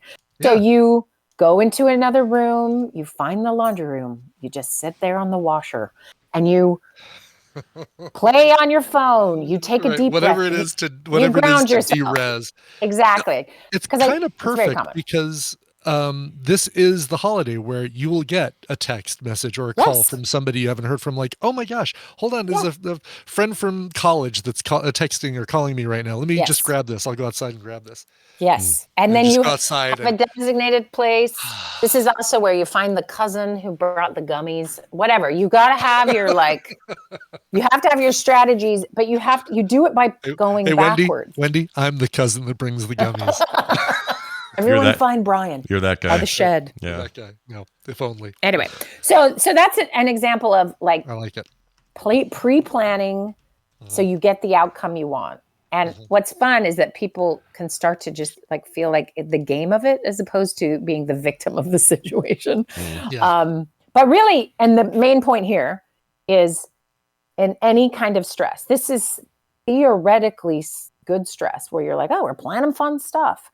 Right. So then we feel bad. Like, oh, I shouldn't feel so grumpy about why. Well, it's because you're sleep deprived. You haven't eaten healthy food at all. Some of the basic stuff you would take care of, you're not. And so I like to have people walk through, what does feeling good look like? And then how do you actually do it? And 9 times out of 10, it's resting at some point, right? It totally is. It's such a great exercise. I never even think about this, but I always think about what's the process? And I never think about, all right, what's the end result, the desired end result, and then work backwards from that. Right. And again, these are not like, okay, we want to, you're not going to overshoot. Please don't overshoot, because you're just like, I want the happiest, blissful, but if most people are just honest, they say what you said, which is, I'd like some serenity. I'd like some calm, because none of us actually really think we're going to get, all the balloon drops, amazing, whatever. We just don't want to pass out and Miss whatever, or whatever it might be. So, but if you're real honest and just sort of say it and then get your partner or whoever in cahoots with you, it can be really helpful. Like if you don't tell Tina that this matters to you and then plan it, she's going to be like, well, we got to see because the ham has just come out of the oven. Exactly. When it's 10:30 at night and you're like, and no, I can't do that. Ryan, we're about to serve pie. We can't leave now. Yeah, so you got to get her on your team. Okay, I know we've talked about this before, but that Christmas dinner scene in The Bear. Oh yeah! Jamie, oh God! Jamie Yes, Lee with Curtis. Jamie Lee Curtis. Yeah. Best. It's Stressful. Throw the fork. Throw the fork. Yeah. It is the craziest thing I've ever seen. And it should come with a trigger warning because I've had a few people who are like, that is my family. But if we think about that as the opposite of how you want something to end, right? You don't want your mother to drive her car through the living room window or door. God, no. Yeah. Right? But if you work back from that, you can see every step of the way how years of dysfunction and communication patterns and every single bit of Christmas weight and food on the mother who's in there smoking a storm while she's cooking. Yeah. And drunk as heavens. It's so funny and terrible, but Jamie Lee Curtis needs an Oscar for that one episode. Totally. Got it. You know, you just gave me an idea for a great, it's probably too late now. Definitely too late for this season, but I don't think people remembered it. But it'd be great to have an ugly Christmas sweater that just says throw the fork. And it's just got a picture of a fork on it. It's not bad. And it's That's just a written. great idea. I would Isn't that totally great? buy that. Like, just throw the fork. I know, really? Truly. And okay, but that is an example of if we look at it backwards, you can see all the ways to not have that experience. But it requires maybe setting some boundaries, which might be hard for people, especially this time of year. It might, and that's why sort of the built-in excuse of the phone ringing is a form of a boundary, is that I need rest, I need breaks, I can't do all the things that are asked of me. And for, you know, all our introverts out there, a lot of extrovert requirement maybe in some of these settings. So find ways to rest and take care of yourself. It's not, you know, it's hard, but it also think about like, have you built in for yourself? You just want to watch a basketball game by yourself. Yeah. Make it happen. You just want to wrap presents where no one is going to make a sound. Go get a hotel, take your presents, go wrap them there. You want a nap, you want whatever. You've got to build it in, or guess what? Santa, okay, kids, plug your ears. Santa's not real and is not going to magically give you the feelings that you want. You have to take care of yourself. And then for many people, we cannot skip saying this, there is trauma associated with this time of year. There is depression, there is seasonal affective disorder, there is the ever increasing, you are supposed to love this when maybe you don't. So all of that stuff combined. So if you need to just get out of Dodge and stay away from all of it, maybe do that too, you know? Yeah. That makes so sense. How about you, Scott? Do you have a case that maybe it's your own, but I mean, doesn't have to be. I feel like a lot of people can, what Brian says resonates, you know, with me as well. But for me, it's very specifically about you've done this enough that you know which people are going to be a problem. And so I spent a lot of time before these sort of get-togethers going, this one person is going to be a pain, and I need to prepare myself mentally for what that is, so that I don't go off or say something I shouldn't at dinner or whatever. Like we were supposed to have a big, all the siblings, minus you obviously because you're not here, but we were all supposed to go to this dinner. It was in a nice place. John and Mom were going to go with us. And it was going to be that was going to be our sort of pre-Christmas thing, instead of trying to manage all the little kids and everybody's split different ways now because they're all older. And last minute they bailed because Mom and John both caught whatever this horrible sinus cold thing going around is. Flu cold thing. Yeah. So they were sick, and we're like, well, we're not making them go out in the cold and all that. So we canceled the whole thing, and everybody's like, yeah, no worries. We'll get together after the first of the year, this sort of stuff. And I cannot tell you the level of relief that gave me, and it bugged me that it did, because I love seeing my sisters and my brother, and I like their spouses, and I like to hang around and talk, and I love it. But I just know John's going to say some weird, stupid stuff at dinner. I just know it. And because I know ready for it. Yeah. And usually it's stuff like a mean thing he'll say to my mom. It's kind of underhanded and kind of mean. I'm like, John. And so I can't go into there just assuming he won't, because I know he's going to. And so for me, it's that feeling of like just waiting for the shoe to drop. And you know it's coming. I hate that feeling. I hate waiting for the shoe to drop. So for me, it's that. And it's I feel guilty for having relief because I'd like to see my mom, you know, for Christmas and all that. Like I want to do that. And we've been visiting and it's not like we're not going to see him. We'll see him. It's just that, I always let the one person get under my skin. It happens to be him in this case. But there are other examples on Kim's side too. We always like, oh boy. And so Kim and I we did the thing with her side of the family. And there's one person in their particular that we were like, we had to have a plan. It's like, well, if he says this, what do we want to do? And we talked about this. We were like, well, you just stand up and walk away. Or you, I'll come save you. We'll pay attention to what each other's doing and conversation wise. And if one of us needs to come over and say, hey, come here, come and look at this. Well, I'll do that for you or whatever. So we had kind of a plan that way. And it worked out fine. And the person was duly annoying. They were terrible to be around. For a whole litany of reasons. They played their role. They played their role. Exactly. Yeah. Which we were kind of dreading that they would play their role. And of course they played their role because why wouldn't they? Right. So yeah. Well, and when you expect them to play their role and have a plan, it's just a much more pleasant experience, or can be, because you're not again surprised by the level of stupid, or not again. And it's funny how we can do that. We can just sort of like, oh yeah, I forgot this is who you are. Yeah, no, you don't need to forget. And you can just think through. I mean, I don't know what, maybe you remember, what did you just get up and leave, or was like a phrase you would say, or like? No, so what happened? So what happened is I was just kind of, there was a part of the night where, not getting into specifics, but there were some stuff was being said, and I was just like, it's just grinding me over there. I'm like, oh my gosh. And so Kim could tell I was annoyed, and he wasn't even talking directly to me at this point. And so she came over and just said, hey, come here. We're going to FaceTime the babies because they weren't there. Perfect. Stuff at Dylan's dad. So we did that. We went and FaceTimed the babies and talked to them and had a good time, and it totally wiped clean FaceTime the babies. Yeah, FaceTime the babies. We do that a lot when we need it. We need the break. We FaceTime the babies, and it worked. It was good, And the night went off without a major hitch. Nobody had any big confrontations or anything, and I guess I'm glad of that. But right, and so you can just avoid the depths. This doesn't need to be a Jamie Lee Curtis family gathering, right? Right. And so that preventative, or even just having a plan, can feel really, really good for somebody. And this is why often people will just avoid going at all, or declining and just not being there. And that's one thing, but it also means everyone's more isolated. Right. Mm-hmm. Right.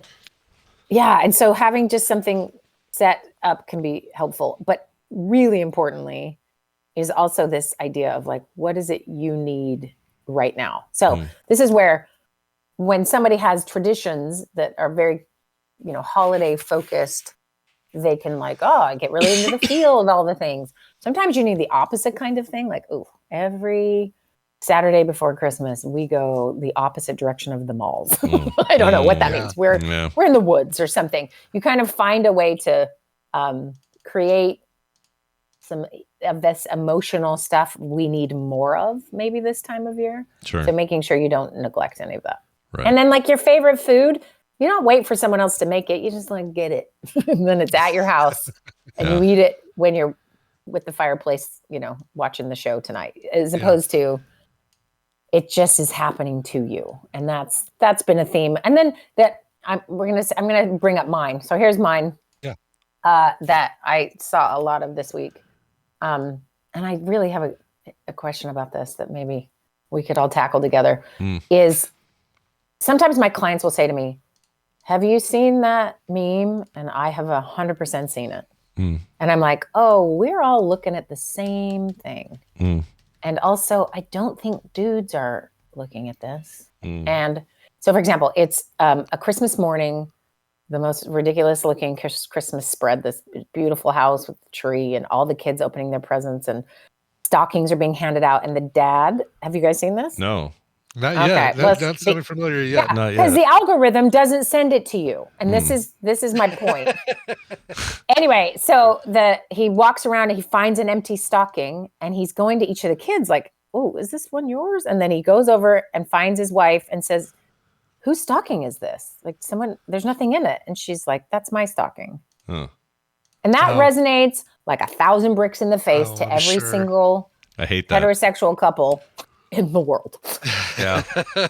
But notice it's women seeing it, women sending it to each other because it resonates so much, right? Mm-hmm. But then I always think, oh no, what is this actually? Is it just like the echo chamber concept of like, you know who'd be great to see this? A bunch of dudes who are not going to remember to get stocking stuffers for their wife. Right.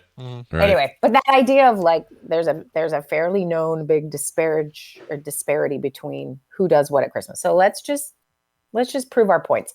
Okay, you guys, how much stuff have you been carrying in your mental load that has to do with planning, food preparation, travel, gifts, wrapping, anything? Tell me what you guys have been in charge of. Very little. Yeah. As you know, Kim is queen of this. I'm going to guess right now that Brian's done more than me. I almost am sure of it because Brian's pretty thoughtful I'm about responsible for coordinating all of the like dinner reservations, tickets for things when because we got people coming to town, and so we need to we got to take them here. We need tickets for that. We need reservations because it's going to be New Year's Eve, so we got to do that now. Bringing up the tree. Yeah, we have an artificial tree. Deal with it. Yeah. But I got to bring it up from the basement. So do I. I thought that was the good way to do it, right? Because you're not killing trees. I don't want to kill any trees. Yeah, and then there's the neighbors who have 3 real trees, technically. So crazy neighbors have 4 trees. Yeah. They have one upstairs. These are all real, by the way. And they went to the forest like the Griswolds and cut them down themselves. Good gosh. But when they were in the parking lot, after they'd cut down the 2 trees that they needed for upstairs and downstairs, somebody had left a tree behind. Like they decided all of a sudden they don't want it or didn't want it. And it was not bad, maybe a little light. So they went back in the forest, they cut down a 4th one or 3rd one, and they decided they would take that partial tree and this partial tree, put them together and wind them with wire so it made one good big tree.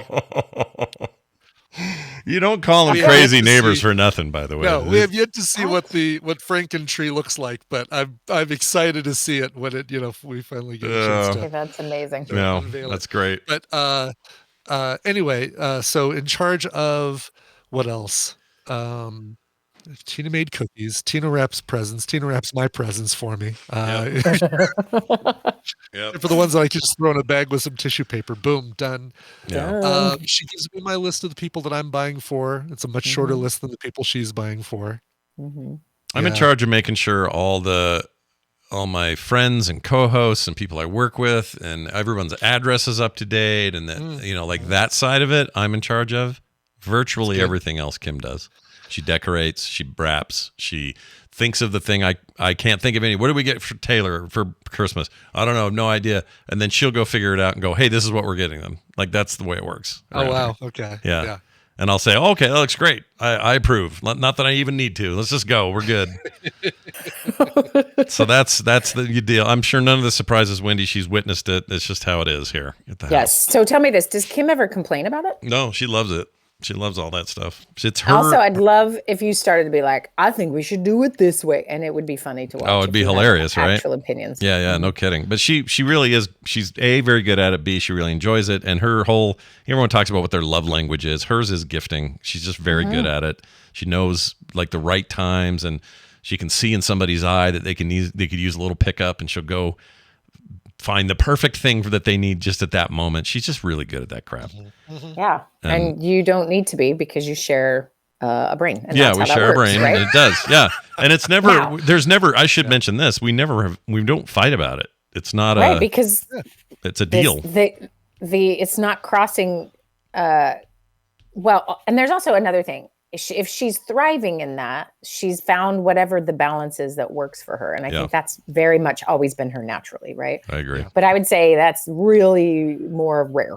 What's usually happening is that, yes, people like it, but the mental load of it is very wearing. Yeah. And the responsibility to keep your partner's parents' gift in mind and, like all the levels of crisscrossing, and it ends up very commonly being one person carrying the emotional labor of the whole thing. Right. And so when I've been working with some couples this week, it's just really funny. I've had a couple of men where I'm like, so tell me what you're doing for your wife for Christmas. Tell me, and I was like, it's just one for the ladies this year. I'm like, all right, you need to do better. Because again, sometimes it's just not understanding how the other person is literally carrying something. And then you're like, why are they grumpy? And I remember, I think because I love Christmas, I can be Kim forever about it for the most part. Yeah. But 2020 just like burned my brain. I could not handle it. And I was like, Adam, sorry, the whole thing's yours. Fortunately, he has the ability to just whip stuff out, but he would check with me and I'd be like, that's not enough gifts. That was the only thing I said. I was like, you're a cheapskate, buy more. You didn't buy enough, yeah. Buy more. And then Christmas morning, he's doing everything and he's a little grumpy. And I'm like, ooh, it's annoying when they're grumpy. Yeah. And I'm like, oh my gosh, am I fully on the other side of this? You are. You did it. It was, you guys, what a glorious place to be. Yeah. You just have magic made for you. But the realization for me that was really appealing or really helpful for me is to go, oh, you can do too much and make yourself actually the Scrooge. Yeah. Like you can think you're being loving and helping and enjoying this thing, and you're just forcing your kids into ugly clothes and making them take a picture in front of a tree, or you're forcing them to do traditions that are actually taking away from the end feeling you hope to have. Yeah. This is the weird bit. This is the hard bit about this, or the part about this I like, is that I've never really thought of it as the end feeling. Like the way you've described this is new, because I do like that thing that you have at the end. Like it's quiet. Maybe it's snowing outside. Satisfaction. Yeah. The music's going. Serenity. Yeah. It's great. Serenity now. That's what we want. Right. And if your partner is passed out and is unable to have any moment of that, but you can, well, then you have your math really wrong. Yeah. Right. Yeah. And so, and this could be fraught, right? And that's what's so tricky is that one partner is like, well, this is how Christmas was for my family. Well, this is how it was for mine. And if you're, sorry, it's mostly dudes here, but if you were like, it magically happened every time. Well, who do you think did it? Right. And now you expect the same. Mom made it happen. Yeah. That's right. And I recommend everyone who is not president of Christmas be in charge of one Christmas on your own. It will kill you. And you will go, never mind. And then you can just figure out how to coordinate the list, right? Like Brian, it sounds like you guys have a pretty good shared system. Kim like doesn't do. I'll Kim fully doesn't need admit it. that Tina does more than I do. Right. She absolutely 100% does. Yeah. And, and she knows I know that, and I hope she knows how much I appreciate that. Yeah. And I don't know about this for either of you, so let me just ask: do you know what your wife's gift love language is for a holiday like this or a birthday or something? You mean Like what do they want what I from get you? her that she Yes. Yeah. What is it? And I don't mean the item. Is it a I was thing? gonna say she's listening. I know, but what I mean is it an item? Is it more an experience? Is it more created? It's an item, but it's a very it's it's gonna sound like I'm getting her a dildo. It's an item, but it's kind of like an intimate item. Like it's like something that makes her feel comfortable and cozy and that sort of thing. Okay, great. So you know what she wants. She'll love it. And now she knows she's not getting a dildo. Oh well. Which is what she really wants. Okay. So here's the thing about like often I think can happen is in gift giving when the other person is all over Christmas and their love language is giving gifts to everyone else. And that sometimes I had this couple twice this week. Someone say, well, I got a list from her and then I bought everything on the list. Mm-hmm. And I was like, okay, that's going to keep her theoretically happy. And I get that that's hard to figure out what somebody needs. But again, getting curious about the end going feeling. Off list and knowing what she likes and getting somebody's like, oh, I didn't even think about that I'd like this and I love it. And that's what And I'm telling you, there are some really creative options. All you gotta do is ask somebody's best friend what's the thing they complain about the most, and then do whatever that is. So I want this. I want to not think about my yard. It's driving me crazy. I need snow, you guys. I need it to cover my yard, and it's not happening. And so it's making me mad. Snow. We don't either. We're snowless. Guys, this is Minnesota. We have no snow. Yeah. It's so bad. Yeah. I hate it so much. It's 44 degrees today. That's like 90 degrees. Yeah, you're supposed to be near like frozen by now. What's going on? Yeah. We had 2 feet of snow this time last year. 2 feet. Jeez. I know last year was weird though. This year is also weird the other way. But anyway, so my point is this. If you hear her complain about that thing, then get curious. What is that thing? Well, okay. Well, here's a subscription to whatever. So last year, Adam gave me. Apparently, he heard me complain I don't get enough cheese, and he got me a monthly cheese of the month club. Nice. I am telling you, it was so fun to get a random Wisconsin cheese that we try with something new. I did not know I would want that. Yeah. But clearly he knows I like a bit of cheese. Anyway, so that kind of thing, like she wants this, go get it, whatever. Anyway, so Scott, I'm going to ask you what do you, and I don't know if Kim's listening, but she's not. What do you know she loves when she especially loves giving gifts? Does she actually like receiving them? Yeah, she does, but she's not as much as she likes giving. She is definitely one of those people that is not doing it for expectations of getting something back. But she's most excited about, hey, I got us 3 nights in Park City and tickets to see blah blah blah while we're up there, or something like that. She likes that kind of stuff. She doesn't like more junk. She doesn't want more stuff. Neither do I, really. Yeah. We're trying to have less and less of that. But then also, I think this is the year she's going to get her countertops redone. And so that's the big, and she definitely wants that. Countertops redone. The way you say not yours. I mean, I'll put my sandwich on it occasionally, but really, the sandwich that she makes, you'll put on there. Yeah, it's not really mine. And she loves her kitchen, but she hates her countertops. So we want to finally get that done. Do you put on a piece of paper and wrap it up that says your countertops? Oh yeah, sometimes. I swear we were trained by Dad to do coupons, right? Coupons were a big thing for Christmas. It's like, I'll clean Wendy's room for 6 months if she'll accept my gift. I love coupon books. They are my favorite. For 5 hugs. Yeah. I hang on to them forever and then I use them. Like, remember for Mother's Day 4 years ago, you said I could have this weird thing? I want it now. Yeah. No, it's good to follow up on them. If you don't, kids will learn that they can just say anything and it's a waste of time and they don't have to do anything. Then it's just a gift card. That's what the gift card companies have banked on. You'll forget them. Yeah. That's how they do. Okay. Love it. Okay. So if anyone could, any takeaways here is to name the end feeling and work backwards. And then make sure there's the ingredients that create that end feeling, even if it's just to get a little of it. Right. The other is to use tech to your advantage. So you can leave and rest. So finding rest is going to be really important for anyone. And especially when you got the crazy uncle dynamic. Couple things. Go FaceTime with the babies, or you can always just, which is my favorite thing. It's like, what makes you think right now is a good time to talk about that? So throw a question. And here's the thing. Humans cannot resist the urge to answer a question when asked. Yeah. Okay. It's really difficult to do. So what you do is you ask a question that it forces them to answer that does not meet the agenda of what they're trying to do, which is usually fight or teach you something you don't know.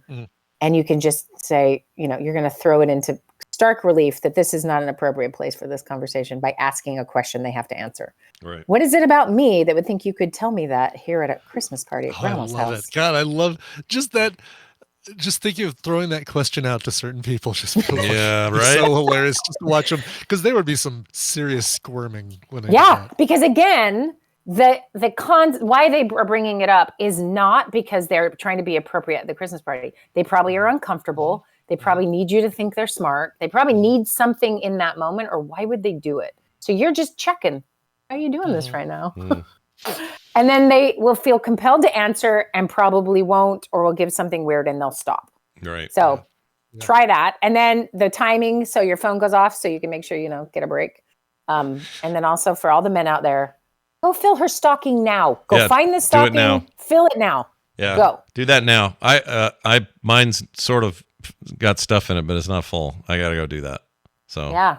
I hate Favorite doing things. What has she been hinting about? Give her a coupon book. I'm telling you. Yeah. Head on over make to. sure you're good for it. Yeah. Make sure that's true. You got to be good for it. You can't make claims that you can never fulfill on there. Don't offer a coupon that you're not ready. No restrictions at the bottom of that coupon. Yeah, or else she'll be like, you can't put an expiration date. Yeah. I have said it expires in a year, expires in a month. Good luck. That's fair. That's fair. You'll be like you'll Axel Foley that business and cash coupons your car can't cash or whatever that is. How's that go?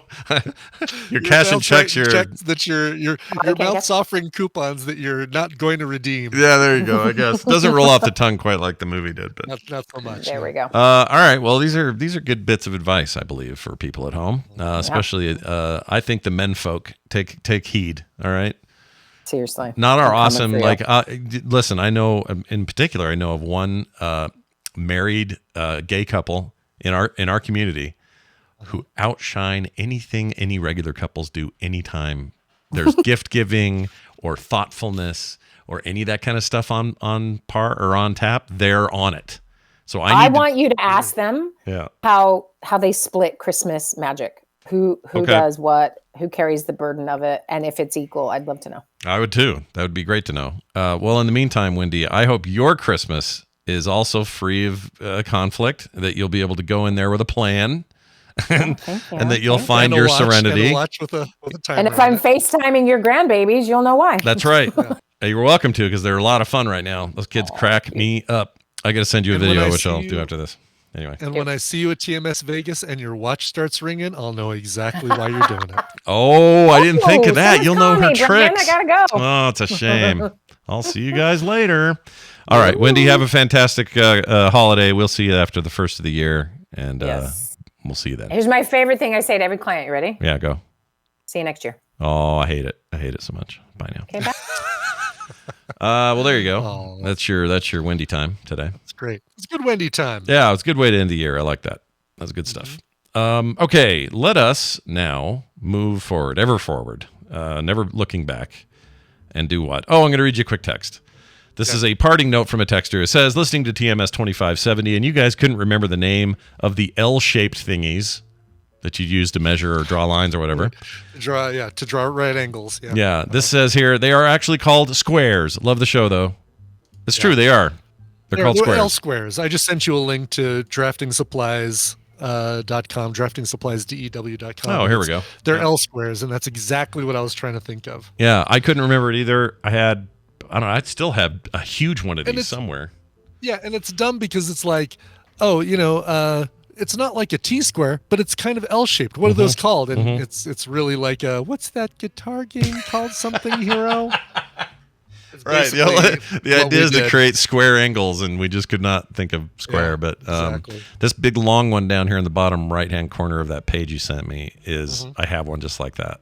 But it's big. It's like, I think it might even be if you're doing drywall, yes. Oh, it's amazing for that stuff. Yeah. You got to have it. I think I bought it for art at the time, but I think it's used for houses. What kind of size art were you doing? Were you doing great big stuff on cubism mural? I was doing like Bristol board stuff, and it was always big. Okay. I was buying huge sheets of that stuff. Boy, those were the days. Spent too much money. Quick note about some shows coming up. Brian Coverville today happening. Coverville today. It's going to be the first part of the Coverville countdown, and I had one late discovery that I'm like, oh my God, this has to be added. So I actually put it, ranked it, and then kicked one thing off because this one was too good. So nice. We're doing the top 40 over the next 2 episodes of Coverville. So today will be numbers 21 through 40, and some incredible stuff on just in these are some incredible stuff. So noon again or what, 1? Oh, 1 because of the class. You got class. Should be last day of class, hopefully, but we'll see. Okay. That's right. We got Hall A here. We got you coming up here in a minute.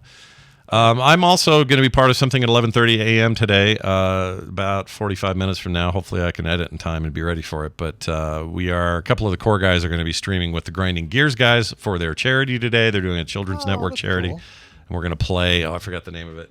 That weird new space survival thing that everybody's playing. I forgot the name. Anyway, that'll be at 11:30 a.m. and over at their channel. I'll probably co-stream it, so plenty of content for you this afternoon. Also, Core tonight at 4 p.m. That's right, 4 p.m. while we're on this particular time zone until it switches in 6 months. We are at 4, and we got a lot to talk about on Core. So 4, Core at 4. Easy to remember. Hey, Core, you don't have to be 4 anymore. That's right. Come be a part of the still fastest growing show on the network. I don't know what's going on with that thing, but that's great. It's been killing it. Well deserved. We got a special roundtable film sack this weekend, so look forward to that. Talking about director's editions, special editions. Yep. Director's cuts. Are they good? Are they bad? What are the best ones? When are they garbage? Why should they happen? All those sort of questions. It was a lot of fun doing that. So watch for that. And then a play date tomorrow at 10 a.m. Right here on this channel. So frogpants.tv. Pick your poison as to whether you like YouTube or Twitch. And we're going to play some Jackbox, some Among Us, some fun stuff. A couple hours tomorrow. And play retro tomorrow as well. So lots and lots of stuff. Probably a skim in there somewhere. I don't know how I'll fit it in, but it'll happen somehow. That is going to do it for us. Thank you, everybody who's joined us on our Patreon during the year of 2023. There's still some time, though. So if you haven't hopped in yet, you want to throw your support behind your favorite morning show, this is how you do it. Go to patreon.com/TMS. This is how we do it. All right, Brian. Make it your New Year's resolution to support the shows that you love with a little bit of green, just a little bit. Yeah, just a little bit. Especially ours. We still have this stupid low $1 a month thing. So if you want in, get in, because eventually that's going away. I promise. At some point. Lock it in. Lock it in so your grandfather. Yeah, you'll get grandfathered. It won't change for you, but at some point that thing's going to change. Anyway, get in, hop in, be a part of it. Patreon.com/TMS. Brian, let's get a song out there in the ether before we leave. You bet. Jason from Mississippi wrote in and said, "It's my birthday, and this slew of songs from my era played in ridiculous polka style by Weird Al is all I want. Besides, everyone needs to hear a medley that starts with Sledgehammer and ends with Papa Don't Preach." Signed, Jason from Mississippi. Wow. How old? He didn't say how old? He didn't say how old, but his era being the 80s probably puts him in pretty close to our age, right? Well, sorry, dude, you're getting this one. Happy birthday. You get the old lady. It's how it works. Yeah, exactly. This is Polka Party by Weird Al Yankovic. This one comes from the Polka Party album from 1988. And he did a lot of these, and they were always really, really good. And it's a fun way to close out the year. Here is Weird Al Yankovic and Polka Party. Merry Christmas, everyone. Merry Christmas. And a Happy New Year. Get more at frogpants.com. I don't think I feel well. Well, I think you're feeling the Christmas spirit, Skeletor. It makes you feel good. Oh.